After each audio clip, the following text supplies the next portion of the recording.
Oke, geser dikit Mas, khawatir mulai pada ngehang nih ya ketika mendengar machine learning dan sebagainya. Mas, kalau NLP itu adalah psikologi yang bersifat praktis ya, analoginya seperti itu. Nah, kira-kira itu manfaat dari belajar NLP itu apa ya? Kan tidak semua orang itu perlu belajar psikologi. Mungkin bagi sebagian orang berpikir seperti itu kan? Iya. Nah, justru kebalikan, Mas. Kenapa banyak orang perlu belajar NLP? Karena justru banyak orang itu perlu belajar psikologi. Oke. Jadi psikologi ini kalau dalam pandanganku ya, ini ilmu mungkin salah satu dari sedikit ilmu lah ya, yang diperlukan oleh semua orang gitu ya. Contoh ya, ilmu matematika itu kan bermanfaat. Tapi kan kita nggak seharian pakai matematika kan. Misalnya kita lagi ngobrol sama pasangan suami istri kan, kalau pakai matematika malah repot kan, hitung-hitungan terus gitu kan. Jadi kita kan nggak butuh setiap saat ilmu matematika. Kita ada orang yang ilmunya teknik nuklir gitu kan, nggak sehari-hari dia nggak pakai ilmu teknik nuklir ke anaknya, ke pasangannya. Nah tapi psikologi itu menariknya bisa dibilang dari bangun tidur sampai tidur lagi ya, saat kita berinteraksi dengan orang itu sebenarnya kita butuh. Kita butuh. Nah problemnya adalah ilmu psikologi yang kompleks tadi itu ya, S1-nya aja 3,5 tahun minimal itu ya nggak mudah diakses untuk orang awam gitu, nggak mudah diakses. Balik lagi tadi ya, lulusan S1 psikologi itu ngatasi stres juga belum tentu bisa pakai ilmunya loh ya. Akhirnya kan tetap pakai coba-coba ya. Ini anak psikologi stres terus ngatasinya tetap nonton bioskop. Nah, apa gunanya 3 tahun 6 bulan kan ada banyak teorinya di situ ya, karena memang tadi tidak praktikal. Nah, justru karena banyak orang butuh psikologi sebenarnya, maka NLP yang tadi ya, psikologi praktis ini malah sangat membantu ya, untuk bisa ya, kalau tadi ya mulai yang paling sederhana adalah mengelola dirinya sendiri ya.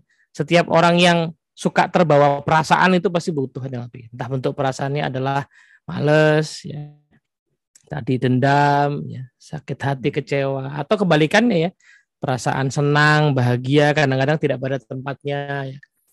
Senang di atas penderitaan orang misalnya kan, senang yang tidak pada tempatnya.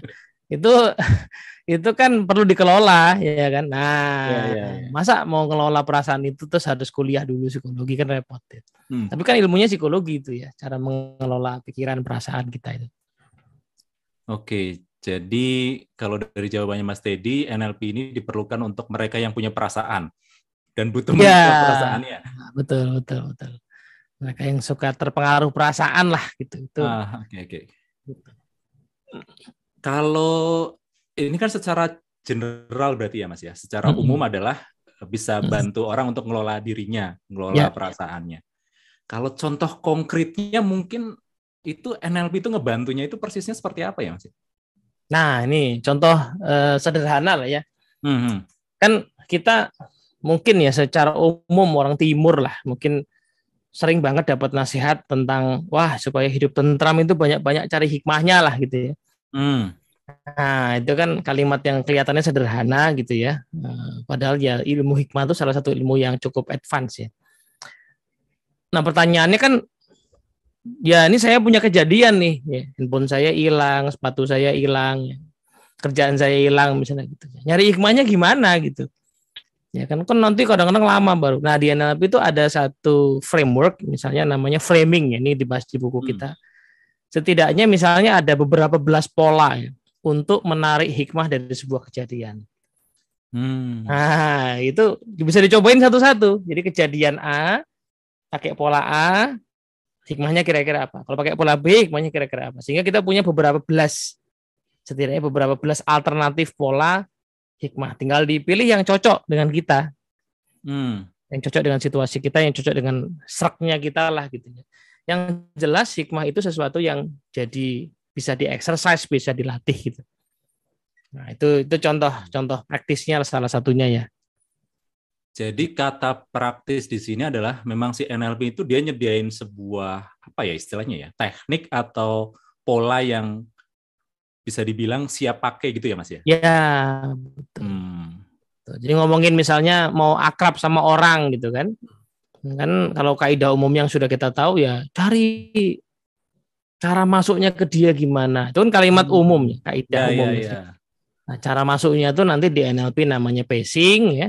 Pacing itu kemudian ada cara-caranya gitu ya, ada teknik-teknik yang bisa kita coba. Ya nggak langsung berhasil tentu saja ya harus dicoba, tapi at least kan ada jalurnya. Oh, pacingnya lewat kata-kata, pacingnya lewat gerakan tubuh, pacingnya lewat apa, nanti ada istilahnya metaprogramnya, pacingnya lewat lapisan pikiran yang mana. Intinya kata cari cara masuk ke dia itu tidak jadi sesuatu yang abstrak lagi, tetapi sesuatu yang operasional. Nah, ini mungkin keunggulan NLP ya, ini sebagai sesuatu yang operasional, yang pragmatis, yang bisa dicoba gitu ya, bisa dilatih gitu. Bukan hanya wisdom ya, bukan hanya wisdom. Jadi si NLP ini dia mengoperasionalkan dalam tanda kutip ya, nasihat-nasihat yang general, nasihat-nasihat yang masih abstrak, yang kita tidak tahu bagaimana real implementasinya di lapangan, NLP bantu itu. Detail konkret operasionalnya itu gimana sih? Yes. Juga hatimu misalnya gitu, Mas. Ada detail konkret operasionalnya ada, nanti bisa gitu ya. Sama kayak ngomongin goal setting lah ya. Nanti kan salah satu poin materi kita goal setting. Salah satu kemampuan mengelola diri kita adalah kemampuan untuk mengarahkan diri kita ke sebuah tujuan yang bisa dicapai ya. Nah, goal setting itu yang nanti ditulis di buku ini mengambil satu model yang sekarang paling komprehensif ya, ada 18 pertanyaan untuk ngecek goal kita itu kira-kira possible nggak buat jalan gitu, buat dijalankan. Ya 18 itu kalau di summary ya memang sudah sering kita dengar namanya SMART kan, specific, measurable, tapi ada poin-poin yang masih ada lubang yang namanya well-formed outcome kalau di NLP ini WFO ya, well-formed outcome ini udah spesifik banget ya, menyasar di bagian mana ya saya perlu mengantisipasi ini kemungkinan nggak jalan misalnya gitu. Nah itu contohnya. Nah, tergelitik satu pertanyaan nih Mas.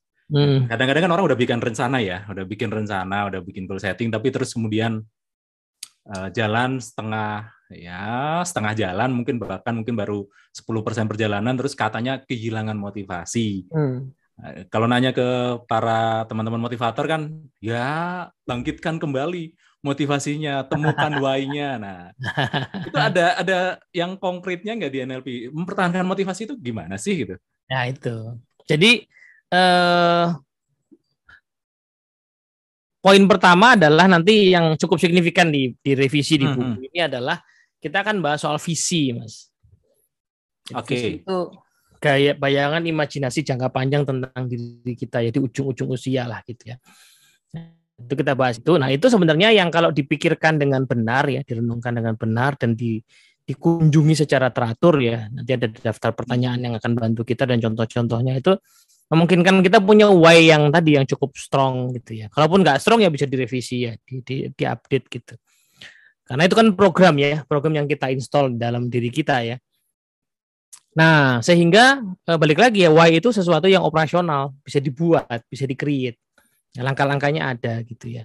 Kalau seandainya dia sudah tidak bermakna ya, kurang kuat, bisa direvisi lagi. Langkah-langkahnya juga ada gitu kan. Nah, itu salah satu poinnya itu. Nah, itu yang gedenya. Yang lebih kecilnya tadi ya, kita bicara goal yang spesifik ya, well-formed outcome tadi. Itu ada salah satu pertanyaan yang memang akan ngecek ya. Kadang-kadang kita punya goal itu sebenarnya bukan goal kita, tapi goal sosial ya. Masyarakat. Apa yang orang lain anggap itu bagus gitu ya Mas ya? Iya, goal sosial. Kamu itu seharusnya itu begini, kamu itu. Oke. Nah, kemudian kita ada alat untuk ngeceknya. Ada alat untuk ngeceknya, gitu. Gitu. Well-formed outcome nomor 3 nanti ya. Kalau udah beli bukunya ada tuh. PR tuh ya. Jadi kalau udah buka, nanti bukunya udah nyampe. Insya Allah bulan depan lah ya. Bulan depan bukunya udah nyampe. Cek well-formed outcome nomor 3. Nomor 3.